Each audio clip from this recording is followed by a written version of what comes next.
Okie dokie. In this video, we are taking a look at my coding setup. So this is like the adult equivalent of showing someone your room when you're a child. Let's just take a look at my terminal. Bit of orientation here. I'm a Windows user. I use Windows Subsystem for Linux. This terminal here is the Windows terminal you can get from the Windows Store. Let's just bump up the font size here. And you'll also notice on the right here, this is showing keyboard shortcuts I'm using. This is an open source program called Karnak.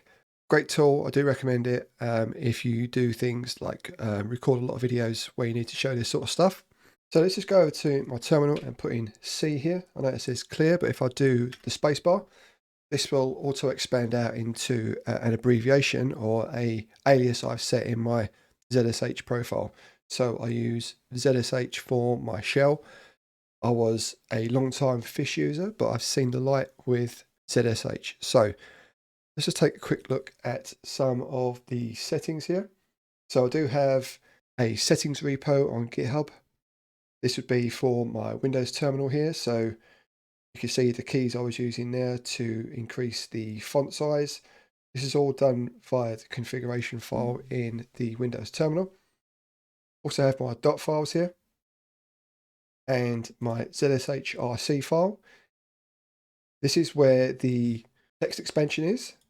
I got this from a video on GitHub. I've documented it here on my blog. I will link this in the video description so you can take a look. I'm not going to try and pronounce the user's name, but it's a great video and there's a resource here from it. Basically, you just copy all this. I don't have my aliases in my ZSH file. Mine are in an aliases file here. And these are all navigation commands, npm, yarn and pnpm commands, just alias down, along with git as well. There's quite a lot of git commands in there. So there's some other things as well. I use something called Refined GitHub. It's a browser extension. So you can see me hovering here. I can copy this text to clipboard. This is, I think it's from Cinder Sawhus, but it's in its own repository now. This is a great extension for the browser. It has some other features as well. So if I go over to like a markdown file here, it gives you the option to see the code as it would be in your editor. Great tool. Recommend that. And you're also probably wondering how I'm getting this file structure here. This is something called Gitaco.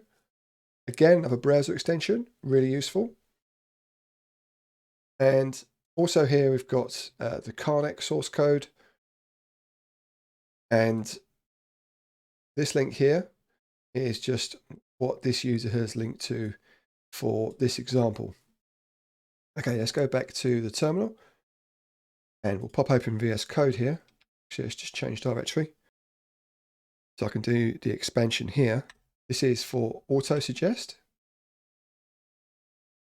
So I hit enter there, it will change into the directory. I could also go back to the directory and just CD into that. But with ZSH, I believe it's one of these extensions in here.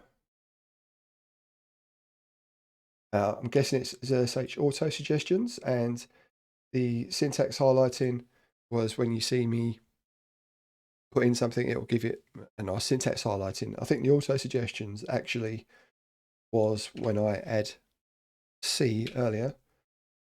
Yeah, it auto suggests. I think it's just from the last list of things you put in there. Really cool.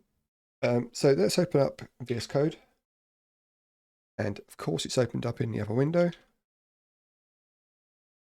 Let's bump up this font size here. That'll do. To an index file. So here, I work a lot in Svelte now. And one of the extensions I use is for the syntax highlighting here. You'll also notice that my editor looks a bit different. I've got the Explorer panel on the right here. There's no action bar and there's no info bar. They're all hidden behind shortcut keys. So if I do KA, I'll open up my sidebar here. Hide that again. If I do KZ, it'll show my information bar at the bottom here. I often find that it's just getting in the way for an informational video where all you're interested in really is the code. So they're all hidden behind shortcuts in my keyboard shortcuts JSON file here.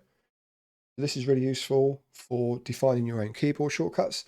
I know there are keyboard shortcuts for the editor, the Git source control, things like that, but I have found in some contexts that they don't often work. So I'll just put in my own shortcuts here to do that sort of thing. There's also this nice wizard down here to create your own key bindings as well. Let's close that. Let's open up my settings file. Let's just double click this so it doesn't go away. So in my settings file here, I've got a lot of config for a lot of the extensions I use. I use Victor Mono. The font is basically just because I like the cursive font you get when it's italicized. And that's also the reason why I use Night Owl as well. So let's just take a quick look at my extensions now. Open these up. So I've got Astro, I've been taking a look at that. Auto close tag, auto rename tag.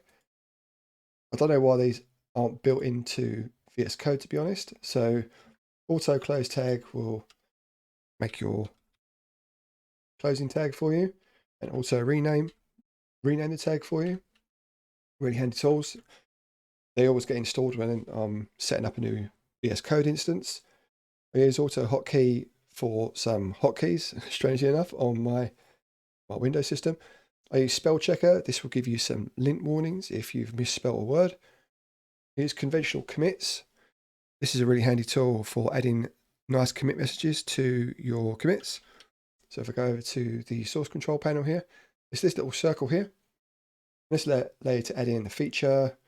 Say it is a feature, sparkles, and then you can add in your message here with a longer commit message here.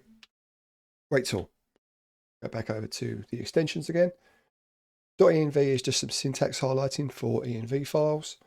Not essential. I use foam and also this paste image in conjunction with foam. It's a great note-taking tool. Use it quite a lot. GitHub Copilot. This will give you auto suggestions for code. I got in this with the beta back in the summer. It can be really good and it can get in the way quite a lot of the time as well. I use GitHub pull requests, which is this one. No, it's GitLens. I'll come on to that in a sec. GitHub. So this will let you manage your repo on GitHub from your VS Code editor. It's really handy. Let's go back to the extensions.